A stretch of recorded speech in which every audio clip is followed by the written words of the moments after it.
A dull, gray rain covered the sky, as icy droplets pelted down onto the damp soil of a remote cemetery. The air was thick with the smell of wet earth and the faint scent of burnt incense.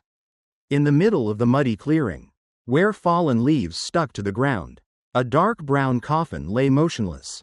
Draped over it was a soaked flag, weighed down with water, clinging tightly to the wooden surface. The sight of that flag made it unmistakable. This was the funeral of a woman who had once served in the military, or was at least connected to a soldier. A few people in raincoats stood loosely in a circle, heads bowed. No one, however, dared to come near the man standing beside the casket. In the heart of that mournful scene, a small boy, around 7 years old, stood trembling in a worn-out coat. The sleeves were far too long, covered in mud. His eyes were red and puffy, with a look that mixed fear and helplessness. His tears blended with the rain, leaving icy streaks down his pale cheeks. His tiny hand trembled again and again, yet he clung tightly to the sleeve of the man standing in front of him, a soldier wearing a faded military jacket. The shoulders worn thin, with bits of dried mud clinging to the sleeves. That soldier, his name was Daniel, did not lower his gaze. He said nothing. His eyes were hollow, staring straight through the boy as if he were not even there. He stood still for a moment. Then very slowly, he began to peel away each of the boy's small fingers that were gripping onto him.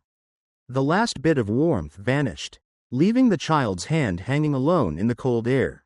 Daniel turned around, his footsteps heavy but unwavering, walking away, leaving the boy standing alone next to his mother's coffin. The rain continued pouring down with intensity. The sound of a slow, steady heartbeat echoed beneath the noise, each beat cutting through the silence like a sharp blade. Then came a voice, deep, calm, and steady, narrating through the wet and heavy scene. He did not care. Or at least, that is what everyone thought. The screen slowly faded to black, leaving behind only the image of the small child, standing completely alone in the cold, colorless cemetery. Then, a line of text appeared. The truth behind it will leave you speechless. The boy still stood there, unmoving, his vacant eyes locked on the fading silhouette of the soldier disappearing into the gray curtain of rain. His small hand trembled, as if still unwilling to believe that the only person left in his world had just walked away. A sharp gust of wind swept through the cemetery, rustling the leaves, lifting the oversized coat on his shoulders and making it flap in the breeze. Even though only seconds had passed, anyone watching could already feel the chill creeping into their bones, not just the cold of the weather, but the bitter cold of abandonment, of utter loneliness. The camera slowly panned toward the small crowd attending the funeral. Some exchanged glances, uneasy, hesitant, with a trace of judgment. A quiet voice whispered, "He did not even care about that poor orphaned boy." Another person sighed and shook their head. "I heard ever since he got discharged, he has not been the same man." Whispers began to spread, forming an invisible wall between the soldier and the rest of the world. And then, that deep voice returned, grounding the story once more. "What would you think, if you saw this moment? A man who once wore a soldier's uniform, who once stood on the battlefield, now turning his back on the child of someone who gave their life. Is it heartlessness? Or is it something deeper? Something no one ever knew?" The background music shifted into soft piano notes, gentle, but haunting. Each note stirred curiosity, hinting that there was more to the story. The footage slowed down, lingering on the moment Daniel let go of the boy's hand. Then played again the scene where he turned and walked away, this time with a faded border. Like a memory being pulled from the past. A line of text appeared on the screen, in bold white letters over a black background. "Stay until the end, because the truth behind it will change everything you thought you knew." Then, the voice addressed the audience directly. "What would you do, if you were in his place? Leave a comment, because the story that is about to unfold will stay with you for a long time." The camera slowly zoomed in on the boy's face one final time before the scene changed. His eyes were still red, but something new had appeared in his gaze, something unreadable, as if he was carrying a secret not even the soldier was aware of. The soldier's name was Daniel. 10 years ago, he had joined the army with high ideals and a determined gaze. On the battlefield, Daniel had been a brave soldier, always the first to run toward danger to protect his fellow comrades. He had witnessed things most people could never even imagine. Nights filled with the sound of falling bombs. Mornings where he saw his friends fall beside him. And moments when he had to grit his teeth through searing pain because the mission was not yet over. Once, during a brutal ambush, Daniel risked his life by rushing out of cover to drag a wounded teammate back to safety. Bullets tore through the air, one of them pierced his shoulder. And hot blood spilled down his arm. The pain was blinding, but he held onto his friend with all his strength, dragging him inch by inch toward a bunker. The price of that bravery was a wound that never fully healed. From then on, Daniel's left arm grew weak and sometimes twitched uncontrollably due to lingering damage. When he was discharged, Daniel returned home with a medal and a few faded military uniforms. He had hoped his family would be proud, but waiting for him at the station was only his father's cold stare and a blunt remark. "So, you are back? You better find a job. Sitting around doing nothing brings shame." His mother said nothing. She let out a faint sigh and turned to walk back inside. The neighbors whispered behind their backs. "Yeah, he served the country all right. But now he has come back with nothing." That sentence cut into Daniel's pride like a knife. His wife, Rachel, had once promised to wait for him. But when Daniel stepped through the door of their home, he found her packing her clothes. "I am tired," she said. "I need a man who can take care of me, not someone broken with a useless shoulder." With that, she walked out and never looked back. In the months that followed, Daniel lived quietly in a small rented room. He searched for work but faced constant rejection. Some places said it outright. "We need someone physically strong." "Sorry." Others simply never called him back after the interview. His savings slowly dwindled. He took any job he could. Loading cargo, watching parked cars, even working the night shift as a security guard for old, abandoned buildings. Every time he passed by the park, he saw young soldiers training. Their eyes filled with the same fire he once had. But Daniel would always look away, knowing he could never go back to that path again. To the people in town, Daniel had become the useless one. No family, no stable job, no future. They whispered behind his back. Some even said cruel things. Maybe he was useless on the battlefield too, and that is why they kicked him out. Daniel heard it all, but he never responded. He chose silence, believing that arguing would only make things worse. Every now and then, he received letters from old comrades. Some shared stories of their new lives. Others still served. They occasionally mentioned a man named Uncle Ray, Daniel's great uncle, who used to be a high-ranking officer but had chosen to live in seclusion on the outskirts of town. Daniel remembered very little about him, just blurry childhood memories of visiting the countryside. Sitting on the porch while Uncle Ray sipped tea and told half-serious, half-joking war stories. Sometimes, his eyes would drift far away, like he was staring into another world. Then one day, Daniel received news that Uncle Ray had passed away.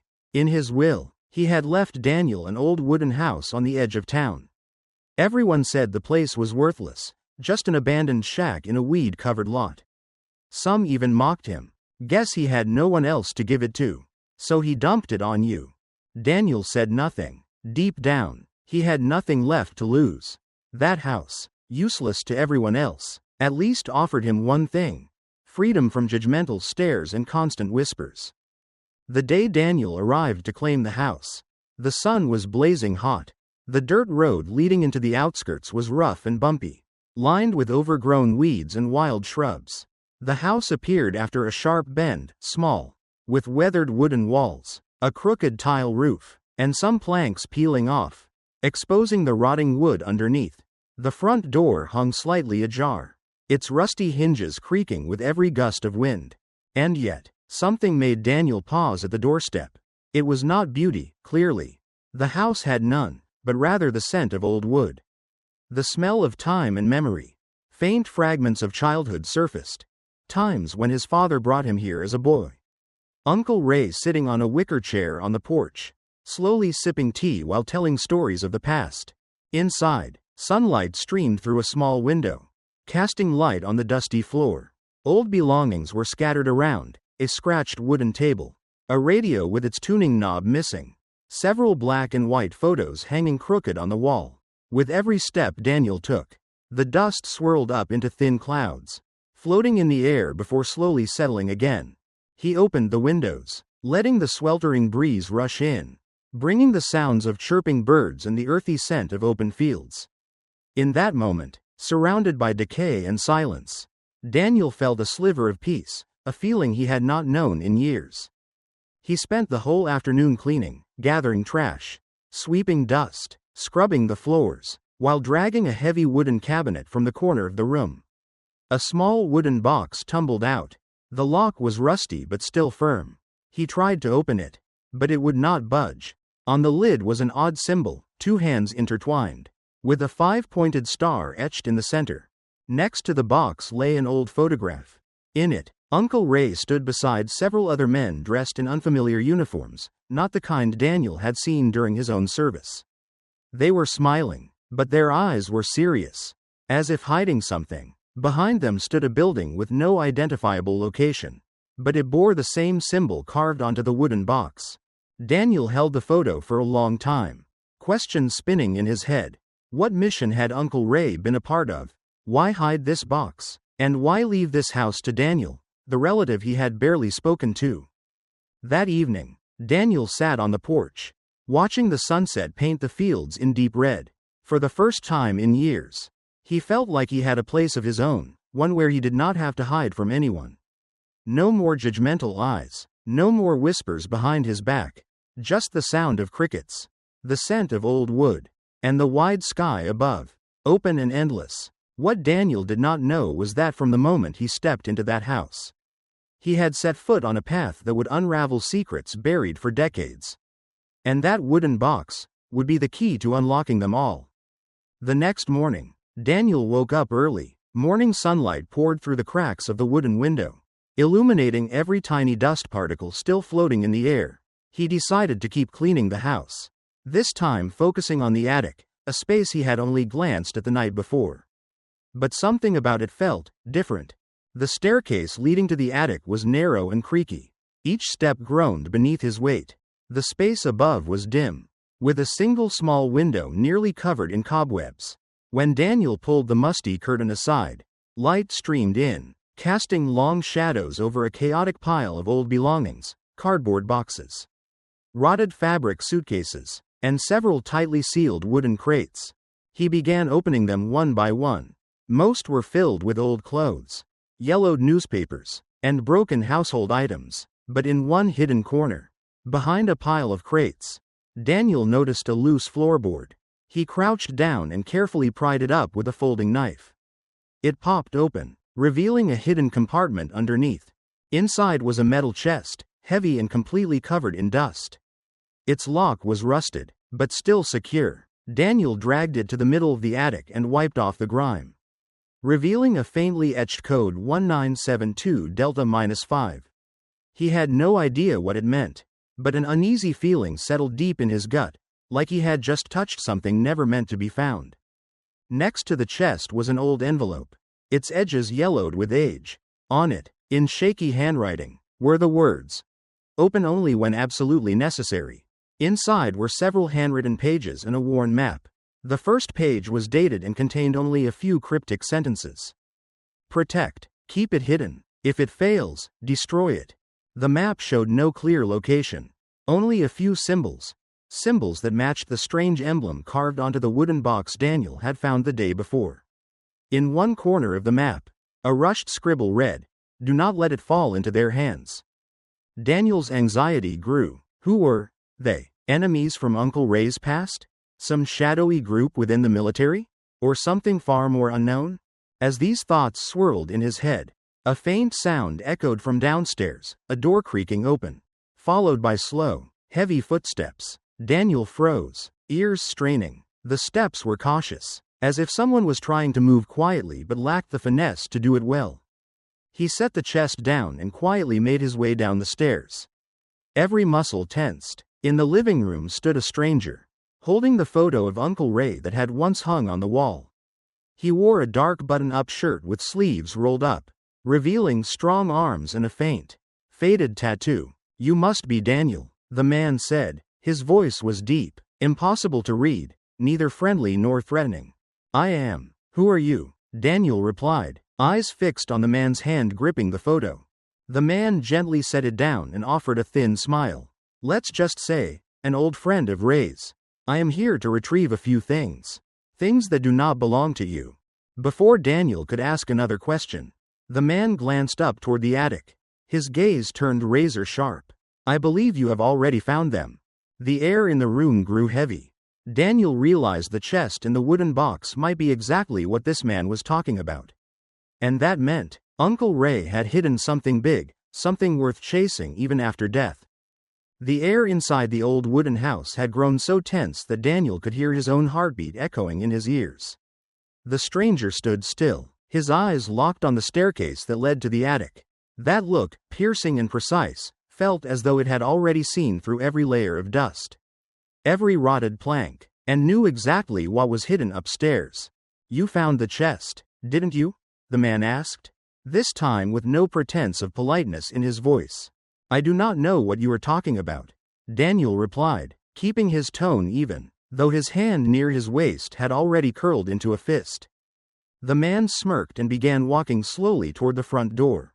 But instead of leaving, he gave a subtle signal with 2 fingers. Immediately, 2 more figures appeared from outside, stepping into the room. Both wore black jackets and carried an intimidating presence. One was tall and lean with cold, calculating eyes. The other was shorter but broad-shouldered, with a full dragon tattoo running down one arm. "We are not here to hurt you," the first man said, though his voice carried an invisible weight. "Just give us the chest, and we will leave peacefully." Daniel's eyes darted between the 3 strangers. His mind raced. If it had been just one of them, maybe he would have taken the risk.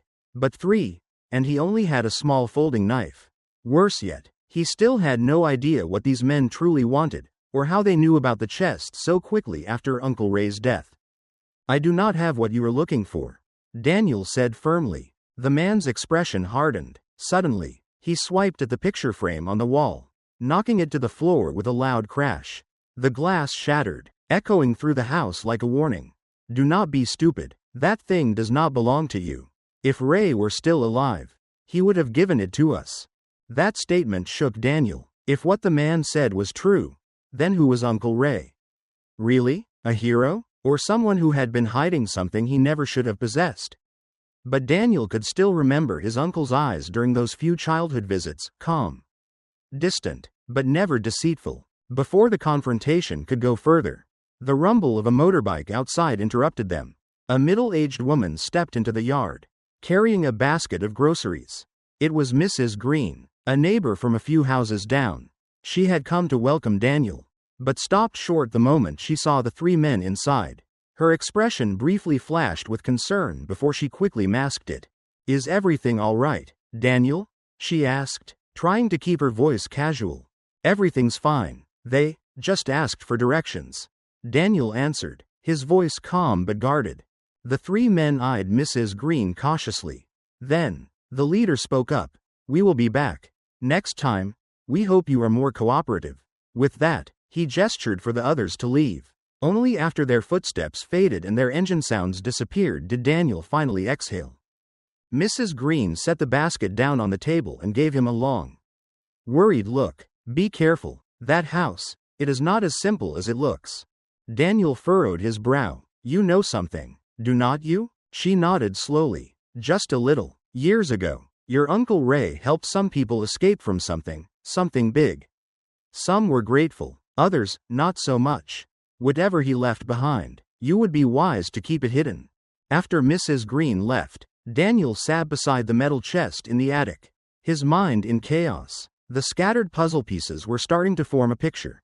The wooden box with the strange emblem, the old photo of unfamiliar soldiers, the cryptic note that said, "Protect, keep it hidden, destroy if failed," and now, strangers showing up just days after Uncle Ray's funeral. Outside, night had fallen. Daniel locked every door, pulled the curtains shut, and brought the chest down to the kitchen. He grabbed a small hammer and tried tapping the rusted lock, but the metal was too tough. In the end, he gave up on forcing it open and decided to rest, but he could not sleep. Every time he closed his eyes, he heard the slow, heavy footsteps of the men from earlier and saw the cold, calculating stare of their leader.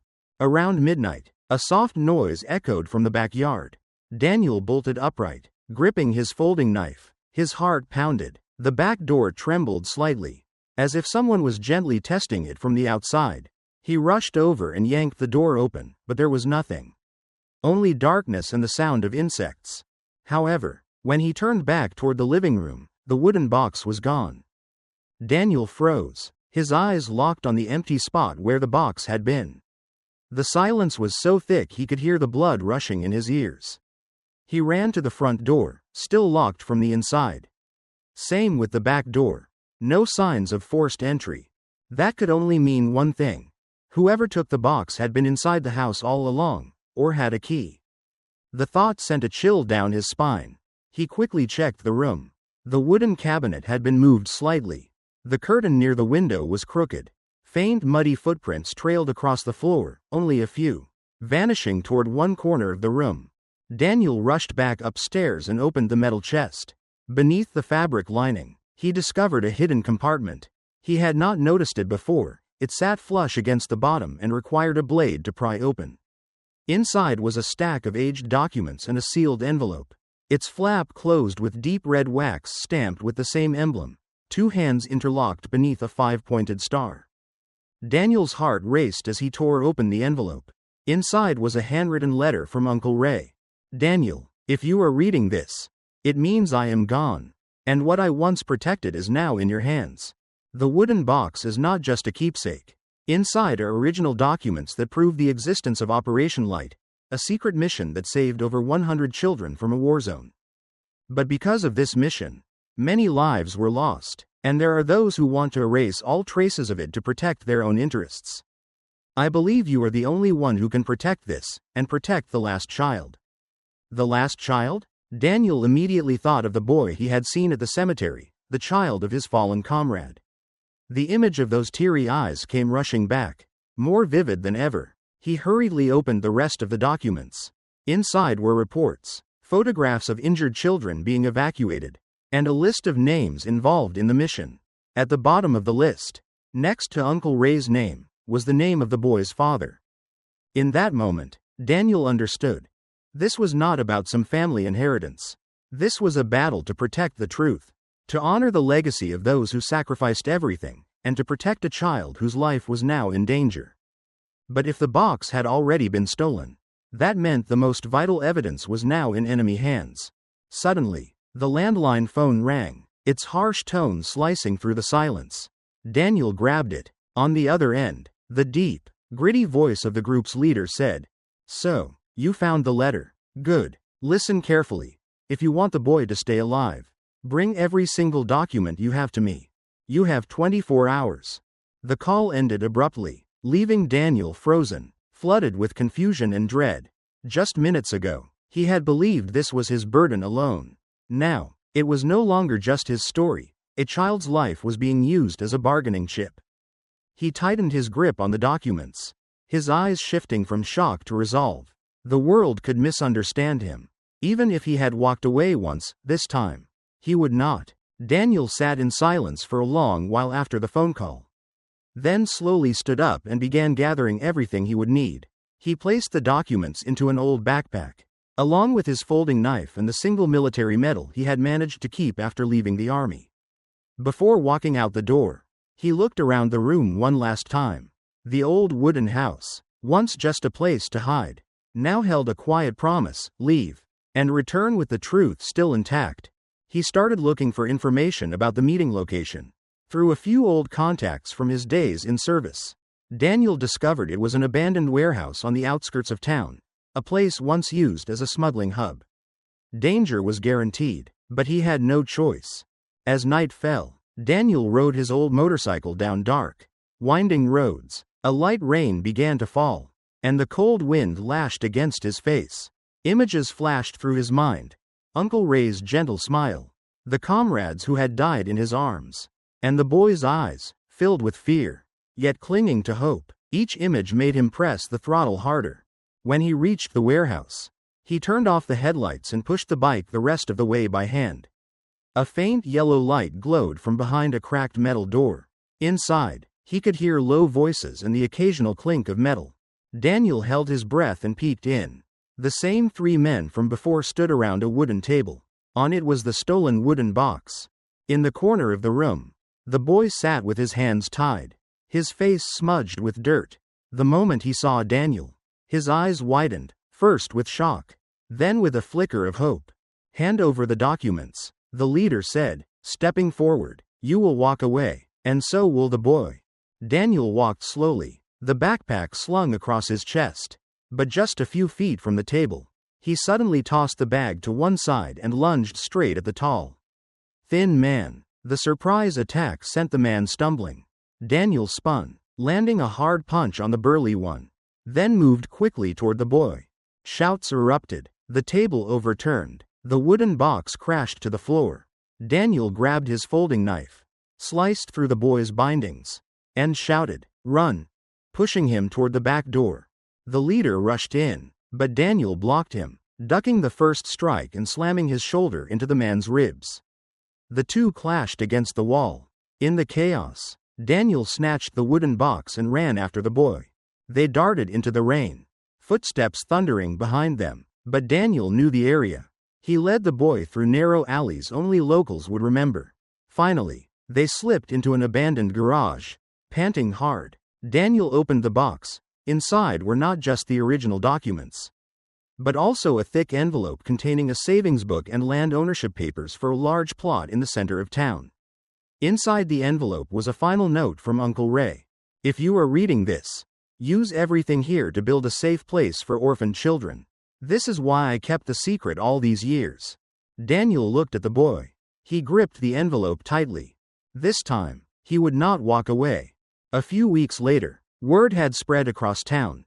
Daniel, the so-called useless ex-soldier, had used Uncle Ray's inheritance and documents to establish the Lighthaven Center, a place for orphans and children of fallen veterans. The very people who once looked down on him now came to apologize. Heads bowed. One afternoon, Rachel, his ex-wife, appeared at the center's front gate. She stood there, hesitant, as if searching for the right words. But Daniel simply gave her a gentle smile, shook his head, and turned back toward the playground, where the boy, along with other children, was laughing and running around. Daniel's honor had been restored, not with arguments or explanations, but through action. On a peaceful weekend afternoon, golden sunlight spilled across the courtyard of Lighthaven. The laughter of children echoed throughout the garden, blending with the chirping birds among the treetops. Daniel sat on a wooden bench beneath the porch roof, his eyes quietly following the steps of the boy, the very child who had changed everything. There was no trace left of the fear and confusion in his eyes. Now, they sparkled with joy and trust. On the table in front of Daniel sat a framed photo of Uncle Ray, the same one he had only glanced at on the day he first arrived at the house. But now, every time he looked at it, he saw more than just an old man. He saw a soldier who had quietly devoted his life to protecting what mattered most. A group of townspeople and veterans entered the yard, bringing candy and clothes for the kids. They walked up to Daniel and shook his hand firmly. One of them said, "We were wrong about you.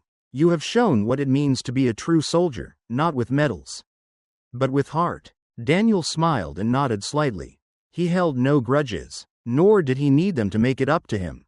Every word of blame, every contemptuous glance from the past, had already faded, carried away by the sound of children laughing. The boy came over and sat beside him, whispering, "Uncle, thank you for not leaving me." Daniel gently ruffled his hair, his eyes a little red.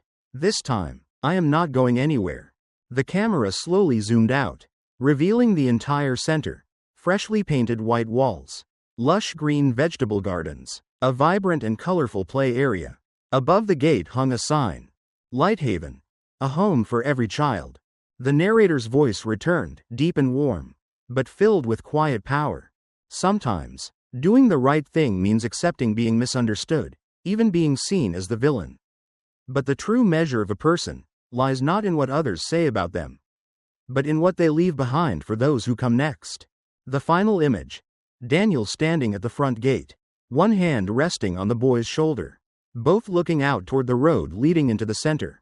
The soft glow of the setting sun bathed them in gold, like a painting of peace.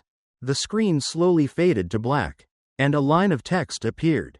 If it were you, would you clear your name? Or stay silent to do the right thing? A few seconds of silence, then the video faded out to the sound of children's laughter echoing in the air.